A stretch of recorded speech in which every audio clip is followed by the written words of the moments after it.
நம்ம பக்கத்து வீட்டுக்காரங்க ஸ்ரீலங்கா வந்துட்டு ஆஸ்திரேலியாவை போட்டு புரட்டுன்னு புரட்டி எடுத்துட்டானுங்க. அதாவது நாளைக்கு ஜிம்பாப்வே ஜெயிச்சா ஆஸ்திரேலியா செத்தானுங்க, வெளியே போயிருவானுங்க. பாக்குறது கொஞ்சம் எனக்கு நிம்மதியா இருக்கும், சாட்டிஸ்பாக்சனா இருக்கும். வேர்ல்டு கப் மேலையான நீ கால வைக்கிற, நீ இருப்படா.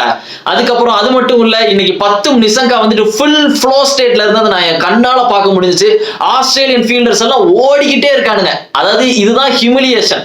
நேற்று பாகிஸ்தான் ஹியூமிலியேட் ஆனானுங்க தெரியுமா இந்தியா முன்னாடி, அதே மாதிரி தான் இன்னைக்கு ஆஸ்திரேலியா ஆனானுங்க. ஸ்ரீலங்கா வந்துட்டு விரட்டி விடுறானுங்க, போய் பால புறக்கிக்கங்கடா அப்படின்ற மாதிரி தான் இருந்துச்சு. இன்னைக்கு குசால் மெண்டிஸும் 10 நிசங்காவும் விளையாடுறத பார்த்தா அப்படிதான் இருந்துச்சு. ஆன்சரே இல்ல பவுலர்ஸ் அவங்கள்ட்ட. ஐயா ஆஸ்திரேலியாவுக்கு இருக்கிறது டீசென்டான டீம் தான், உடனே பேட் கமிங்ஸ் வரல, ஹேசல்வுட் வரல, ஸ்டார்க் இல்ல, அதனாலதான் இப்படி. ஏன் வரலன்ற, நீங்க தானே கூட்டு வரல. ஸ்மித் இருந்தும் உள்ள போடல. அந்த ஸ்கேமர் கேமரான் கிரீன் ஒருத்தன் இருக்கான், இந்த உள்ள ஏமாத்திக்கிட்டு இருக்கான், உட்காந்துட்டு காசை வச்சுட்டு, இந்த கேகேஆர் காசை வச்சுட்டு ஏமாத்திக்கிட்டு இருக்கான் ஒருத்தன். ஏன் வரல, ஏன் விளையாட மாட்டேங்கிறான் அவன். பட் இன்னைக்கு ஹைலைட் யாருன்னா 10 நிசங்கா தான்ப்பா. கிட்டத்தட்ட ஜெயசூர்யாலாம் அழாத குறைதான் ஜெயசூர்யாலாம். இன்னைக்கு அவரும் சரி, ஃபேன்ஸ் எல்லாம் வெடிச்சிருப்பானுங்கன்னு நினைக்கிறேன். ஸ்ரீலங்கன் ஃபேன்ஸ் எல்லாம் ஸ்டேடியமே ஏதோ எரப்ட் ஆற மாதிரி இருந்துச்சு. அந்த அளவு இன்னைக்கு ஃபேன்ஸ் வந்து ரொம்ப கிரேசியா இருந்தாங்க. ஏன்னா அந்த அளவு மேட்ச் இருந்துச்சு. 181 அப்படிங்கும் போது ஓரளவு ஒரு மாதிரியான டோட்டல் அப்படின்ற மாதிரி தான் இருந்துச்சு. இது வந்து நியாயப்படி எனக்கு தெரிஞ்சு 200 மேலே போயிருக்கும். காரணம் போகாததுக்கு வந்துட்டு ஸ்ரீலங்கன் பவுலர்ஸ் தான் எண்டிங்ல வேற லெவல்ல பவுலிங் போட்டுட்டானுங்கப்பா. வேற லெவல்ல பவுலிங் போட்டாங்க. ஓப்பனர்ஸ் மட்டும் தான் லாண்டானுங்க. மிச்சல் மார்ஷ் வந்தான், அவனும் டிராவிஸ் ஹெட் மட்டும் தான் லாண்டானுங்க.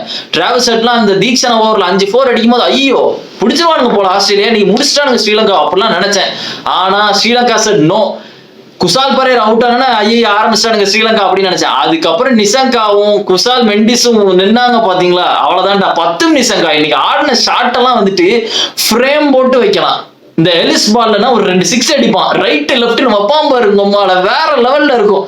சாட்டிஸ்ஃபைடா இருக்கு கைஸ், எனக்கு பார்க்கும்போது அவ்வளவு சாட்டிஸ்பாக்சனா இருக்குது. ஆஸ்திரேலியன் வந்து இப்படி அலைஞ்சுக்கிட்டே இருந்தானுங்க இந்த பாலுக்கு, எங்க போட்டாலும் அடிக்கிறானுங்க, ஆன்சரே இல்ல. அதாவது மிச்சல் மார்ஷ் வந்து பேய பார்த்த மாதிரி முடிச்சுட்டு இருக்கான், ஐயோ அப்படின்ற மாதிரி. ஸ்ரீலங்கன் ஃபேன்ஸ் ஒரு பக்கம் கத்திக்கிட்டு இருக்கானுங்க, ஆஸ்திரேலியன்ஸ்க்கு ஒரு பக்கம் என்ன பண்றதுன்னு தெரியல. கோச் வந்துட்டு பயந்து செத்து போய் உட்கார்ந்துட்டு இருக்கான், ஆஸ்திரேலியன் ஹெட் கோச்.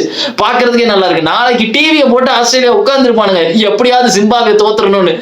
இதை விட எனக்கு சாட்டிஸ்பாக்சன் வேற கிடையவே கிடையாதுடா. அந்த மாதிரி இந்த மேட்ச் பண்ணிருச்சு.